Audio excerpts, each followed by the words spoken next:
Are you a busy woman who at times struggles with reducing your daily stress? Do you know that you need to slow down but do not know how? If you're looking at reducing your daily stress, you're in the right place. My name is Denise Eckert, and I welcome you to the Calm Your Daily Stress podcast. I just love interviewing guests so they can share their stress-reducing tips and techniques with you. Now, if you find this podcast helpful, please share it with someone who struggles with stress, because lowering our stress will make us a better person, a happier partner, mom, friend, neighbor, etc. And the best part is happiness is contagious. Enjoy this episode. Hi, it's Denise Eckert here, and I love coming on here and sharing different ideas and techniques to help you lower the stress in your life and to create a better lifestyle for ourselves. And today I've got Cheryl Whitelaw, and she's a functional movement specialist and CEO of Peace and Power Movement Services Incorporated. She supports her clients to learn through their movement so they can function well in all the verbs that make life worth living. Her clients share a desire to live with vitality. She calls her approach kind power. Isn't that great? She supports her clients to cultivate their somatic intelligence so they can care for themselves in every movement, feel connected and secure in their environment, and generate resilience and resourcefulness to step into challenges and aspirations with power and potency. Well, welcome, Cheryl. Hi, Denise. Great to be here. Thanks for having me on. Great. I'd like to hear your story. So what inspired you to do this type of work? I came from a background that is really unlike everything I'm doing now. I went to school, I got a career job, so you're sitting in front of the computer, sedentary, hitting into my 30s, got into a leadership role, beginning of my 40s, and literally just that lack of movement. I was stiff. I had a total non-event back injury. I could hardly turn left and right, not because anything happened, but because nothing ever happened, right? I went to work, I sat all day, I went home, I sat. It's one of these things that when I hear people having this completely changed my life, it was kind of a non-event in that I just kind of went, I'm pretty young to be feeling this old. Had trouble going downstairs because my ankles are stiff, but there was nothing wrong. And so I really kind of looked around the leadership table, actually, because I was about 10 years younger than everybody there. And I thought, wow, they look old. I have time to make a difference. And so I started exploring, worked with a really good Pilates teacher for a while. I had this black box of my low back and hips, and she helped me come into that. But what I really came into was actually being able to sense myself. I thought about myself. I had feelings about myself. I had stories I told myself about myself, but I didn't really sense myself in my body. And often people, they think, oh, they do, but what they sense is when something hurts or feels really tired or it's really uncomfortable, but otherwise we unplug. And so I really started connecting into my body. It led me into starting a martial art at age 46. So I trained Aikido, and 10 years later, I'm prepping for my black belt test this year. So it's been a journey to really say, it's never too old to try something new. There's always something positive to be gained by kind of investing back into the love and care and movement of your own body. And I was very much inspired, I think, throughout my life. I have a mother who's lived with MS, and she's 87 now. And so is in a wheelchair just because the likelihood she would fall from standing is just too high now. But I watched how she always did something to support herself in the way that was needed. And so she had found a way to thrive in the way that she could with that lifelong limitation. And so it really kind of motivated me to niche myself into supporting balance and mobility in my work, because even with the clients I see with MS, can't change the disease, but we can improve their balance. And so it's one of those small, take it for granted things in your life that can really make a difference and change what's possible for someone. So that's a bit of my story in a nutshell. A lot of my friends lately have been diagnosed with MS, and it's just, there's so many different approaches to it. And I'm so happy that you found something like this that you can support people with it. And it's not invasive, and it's not drugs, and it's not pharmaceuticals. Mm-hmm. Yeah, no, I'm right. I'm about a year and a half out of my certification. So I'm certified as a Feldenkrais practitioner. That's a 4-year program. But as I was wrapping that up, I wanted to do some case studies. So working 10 sessions with someone. So I could really say, this is where they started, this is where they finished. And so I ended up connecting with a gentleman, rural farmer, northern, further north than me in Alberta. And he lived with MS. And balance is a huge issue, falling. And for him, very much, he couldn't feel the ground very well, the kind of nerve damage. So that we did some work to see if that would shift. And it didn't in the time that we worked together. But what we did was really lean into the visual part of your balance system, because there's sort of three main processes going on all the time that create what we call balance. And so we really made sure that his visual system was really working well attuned, so that he could avoid those situations. He would describe walking out in the yard at night, he would fall because he couldn't see the ground and it's dark. And so we sort of said, okay, there's some things you need to make sure you're not in that situation, but also let's improve how you use your eyes for your balance so that you're just less likely to be set up for that moment. And at his age, his situation, really helpful. And the weird little offset was one of his hobbies was painting, and he did like really lovely paintings, but some part of him had shut down from that. And so all that focus on sort of seeing differently, he started painting again. And so, because he had a painting for his granddaughter that he had to finish. And so he was able to connect. We did no overt work on his painting, but that way of using his eyes shifted how he approached his hobby. So it was one of those, like, the way you move, you could say it's over here, but how you use your eyes affects everything you look at, right? So it opened up something for him that was unexpected for me, but fantastic to see, because he got so much pleasure from the hobby. That's amazing. And having that creativity open up for him, that must have been amazing as well. Well, because he clearly had it, but somehow what he was struggling with, it just had kind of shut down within him. And so I think I just created conditions that he could find in himself the way to start and do that again. So that's great. I mean, an unlooked for benefit, but I'm glad that it worked for him. That's awesome. Now, in your bio, you talk about cultivating your somatic intelligence. Can you talk about that a little bit, please? Yeah. So I find that in our society, maybe not everyone's like this, but we tend to kind of be thinkers. We might be feelers, but when it comes to sensing and it comes to moving, it tends to be a little uneven mix. The number of people I talked to that said, well, I thought about going for a walk, but I didn't. So they had a thinking event, but they declined the walking for a sofa event or whatever. And so one level I think about somatic intelligence is, what if all four of those, thinking, feeling, sensing, and moving, were fully represented in our day-to-day lives? And so it could be things like, I'll just say, I love my chocolate. And so time slows down because I know how to savor that bite of chocolate. So the taste, the feel, the texture, the smell, I open my senses because I enjoy that.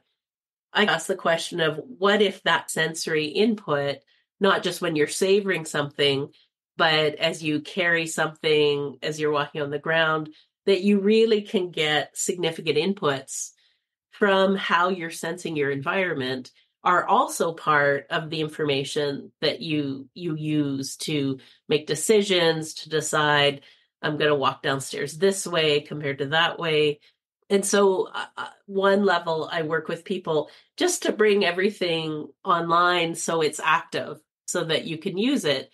But what I find is once we start to function in that way, that we're guided as much, well, not as much, but when appropriate, by sensing or in our movement. If I go, I'm a gardener, so if I go to lift the really heavy bag of soil and I've approached it in a way that I probably can lift it, but my low back's gonna scream at me like the next day, that I can make little adjustments through all of that. So I never really have that bad outcome. I'm changing and responding to weight I'm lifting, changing my movement, working with myself so that I'm responsive to what's happening in the moment, in my environment. And so I find when people start to kind of occupy their day in that way, there's this higher level of intelligence. And you could sort of look at it as, if you're only really thinking and feeling and you move in order to get something done, but you're not really present in yourself, you've only got 2 of 4 burners going, right? In your stovetop. And so there's something about you can really start cooking when all of those come together and just more is possible for you. So when people say, how was it for you to start a martial art? Well, at the beginning, it was crazy hard. Like the first 6 months, I've never been so sore, never been so stiff. As I started to be able to develop more of that somatic intelligence for myself, my speed of learning increased. So I increasingly could learn and then not do things that made me so stiff. You could say, oh, you got more conditioned, but I also think I learned how to move just more wisely, more intelligently. And it's a feedback loop. The more you do it, the better you get at it, like any other skill. And it's funny because a lot of healthcare practitioners talk about mindfulness, where you are present with your emotions and you're here at this time, but you've expanded it. So it's mindfulness basically on steroids because you're introducing 2 other aspects to mindfulness, which is amazing. Mm-hmm. Now, Yeah, I mean, mind and heart is great, but in my world, it's only half of what we can do.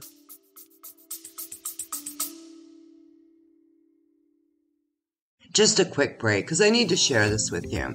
In the past, I had a lot of pain in my shoulder, my knees, my ankle, and I know it's from my background of playing baseball. I used to be a carpenter, from driving, and even working on my computer. I tried everything, and still I'd be on the couch with my heating pad in pain. Well, lately a friend introduced me to a new product called NutriSwish. Things changed for me. I'm not kidding you, within days, no pain. And now I've been taking it for a few months, and what a difference.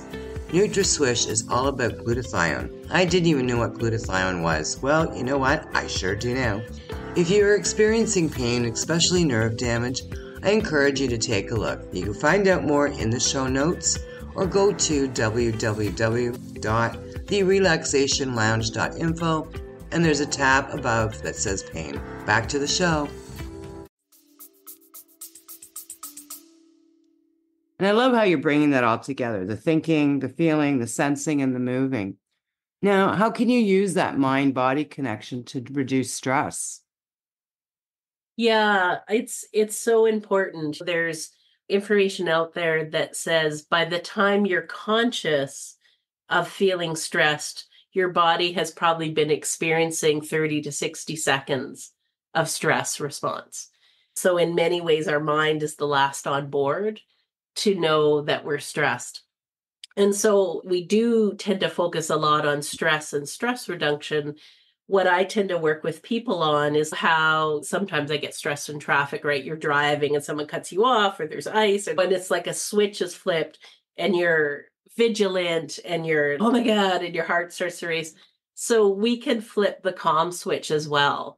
And it's one of the biggest, I think, disservices that so much is focused on stress and stress reduction, but we don't actually think about in our body, we can flip calm as well as we can flip stress. And it's as fast and can shift our state. And so it's something I can do a starter version of that really simply with someone in a minute. So we could walk through that if you're interested about flipping the calm switch. But it's a way for us to flip out of that survival kind of stress response back into the more parasympathetic, regulated nervous system, so that all of the things, whether it's muscles get tightened, the breath gets shorter, the blood changes, how it circulates, like you just flip the switch back. I would love a demonstration of flipping the switch back. That'd be awesome. Okay. Yeah. Yeah. And so really helpful if you're sitting, people say, "Oh my God, you're the posture princess," because every time I'm around you, I have to sit up straight. What what I tend to focus on is not good posture. It's, are you well supported? So if you're sitting, major components, feet flat on the floor, so that you actually can receive the support of the ground rather than holding yourself up or collapsing on it.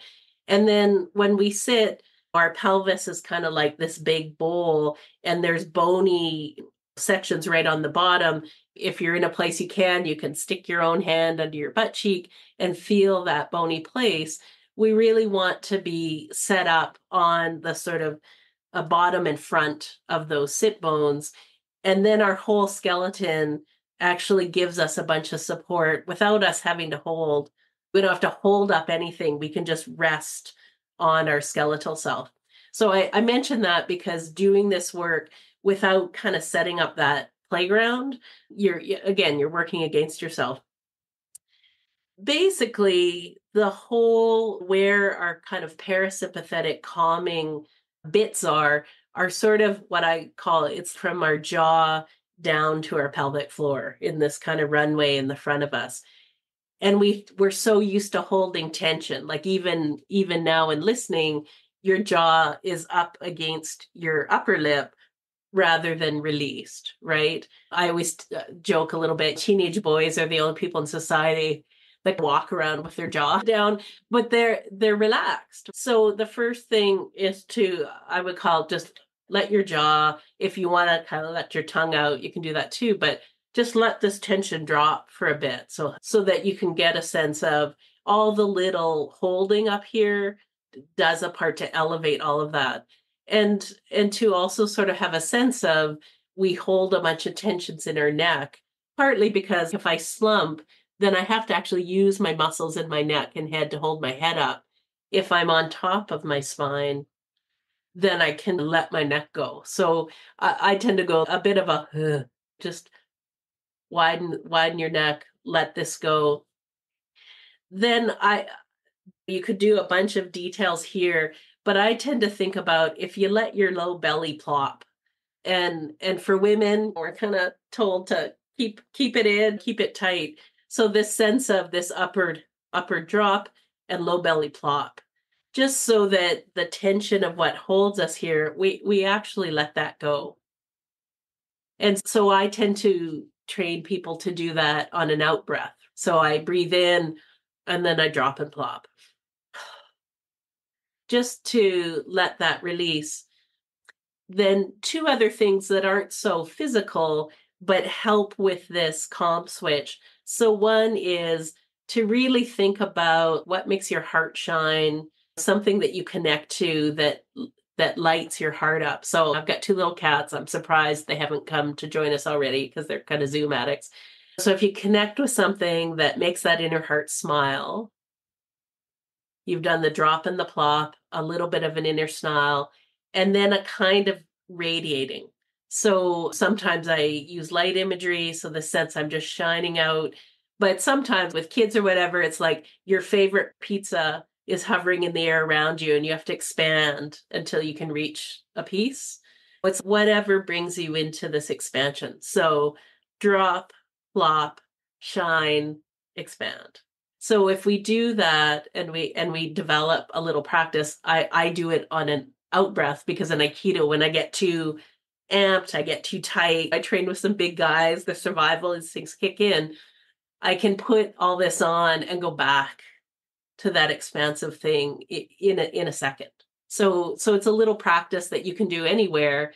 And I've learned to keep the if I'm in a meeting and things get tight, I keep the jaw thing a bit subtle but I just release it so I can literally flip back to calm. and then reset from there. It's amazing how much tension we do hold in our face, whether it's our jaw, our forehead. I mean, it's the jaw mostly, but it is the forehead as well. And then it travels to our neck, our shoulders. We're always tensed up. Hmm.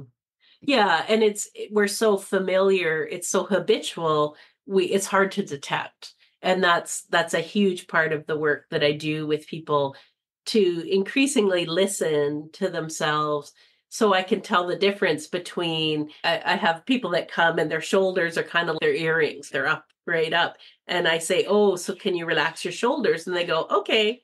And they move barely. They don't know how high they are because that tension is normal. And so working to be able to distinguish when it's really contracted and then how it can be lowered. To me, that's a sensing learning journey, because sensorily wise, they go, "I am relaxed. What do you mean?" But their shoulders are up by their ears. So, Now, your approach, kind power, can you explain that a little bit for us? oh, sure. Yeah, Denise. So I find that people, when they go to move in ways that maybe they're not quite sure about how to do it, or they're a little insecure, we tend to make big effort. I'm going to try hard. I'm going to force it. And so what I find when I work with people, they come to me when their bodies have kind of give all of that work. It's almost like a form of self-violence.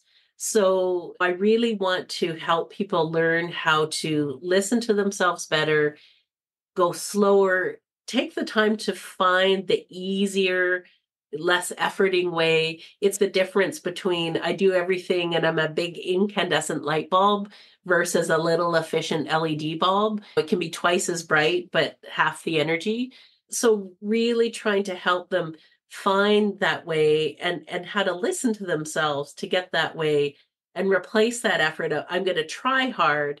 Because what I find as we age, all that effort tends to really show up in inflammation in the joints, wearing of the joints. Some parts of us get overused, some parts of us get underused. And so a lot of the complaints that I see in my clients, it's because that process has been happening with them for decades. And they literally don't know there's another way to learn, improve, whether it's movement performance in a sport or just like how they get around their day, to do it so it's easier and actually can be like a nurturing physical experience for them. Absolutely. That's the thing. We are hard on ourselves, and we're so used to pushing that line. Here's the Oh, line. We got to totally. push towards the line, and we're always forcing ourselves to do things. And I love that kind power. Hmm. It just even feels better. Yeah, no, for sure. Yeah. And No, and we tend to feel like I'm good enough. I've done good enough, but it's like there's a way to be kinder to yourself in doing it. or it's we're not good enough. So we push ourselves to things that we're not really even supposed to be doing because it doesn't Yeah. feel right. And we're all different too. And I mean, at our age as well. I mean, I've suffered with shoulder issues and knee issues and ankle issues, which I'm fine with now. But I mean, when you're doing different things, don't people tend to push it and then they pay for it, as you said. Then you've got the inflammation and you're doing more damage. And then you're stuck in Hmm. a completely different problem because now you have an issue. Hmm. That's right. That's right. Now, I understand you have a quiz. Can you talk about that a little bit? Yeah, it was after working with clients for a few years, I was really seeing some different trends come. And so I made this movement wisdom quiz for midlifers, I call it, because I really, really got struck by it when I was in my 40s, coming into 50. I watched people I knew shift. So there were people who they'd kind of been sedentary, maybe a little active. And I watched the aging process happen to them, this midlife kind of thing, right? And it was astonishing the gap that's opened up and continues for people that have some kind of level of movement, health practice, habit, and people that really don't. I'm watching these radically different trajectories happen in the difference between what I would call our lifespan, the number of years we live, and our health span, which is the number of years that we live with any kind of sense of vitality. I didn't like the downward trend. So I made this quiz. to have people just say, it's not so much about I walk 30 minutes for 3 times a day and that's healthy. It's more like those hidden habits of how I approach doing movement and where I see that in 10 years from now, what's that going to mean for you? And so I include in that people who are super athletic and they go out there and they train for the 10K because as they approach mid-age and come through it, their movement habits are also setting themselves up for things like overuse, for real injuries, for things that'll be much harder to recover from. And they don't need to stop moving. They need to change some of their habits. So as you said, people that just go and then they've gone too far, you can kind of absorb that in your 30s and even 40s. In your 50s and 60s, less so, right? It starts to have a real impact, that kind of habit. Absolutely. So we're going to be wrapping this up. So what are Cheryl's words of wisdom that she's leaving with the audience today? I would say I really want people to connect with how good their movement can feel. It's one of these things, it's a means to an end, but to really get down on the ground, roll around, pretend you're 4 years old again. Because if you watch little kids, they just love moving. It's so to connect into yourself, even in self-touch, it's how do you really enjoy the feeling of your own skin? And invest a minute, 2 minutes in that in a regular way. It'll help awaken your sensory life. Wonderful. So I'll be putting Cheryl's links and information wherever you're watching or listening to this. So if you have any questions, please feel free and reach out and ask Cheryl questions. Well, thank you so much for your time today, Cheryl. It was great information because what a lot of us do, sit behind the desk for too long. And I find myself, I'm very aware and I do get up and do different things and switch things up. But still, the last few days I've been working on social media things, and you're just that intensity when you're sitting at a desk. My shoulders are killing me. Yeah, that's right. Time to do some nice stretches and take a nice long bath. That's right. Leaving you a gentle reminder to slow down, enjoy life, and I'll see you in the next episode. Thank you for listening to the Calm Your Daily Stress podcast. Have you ever wondered what your stress personality is? Are you a self-care goddess or a burnout queen? Well, you can find out by taking my free quiz. You just need to go to www.stressquiz.info to find out where you rank. Sending you love and peace, and I'll see you in the next episode.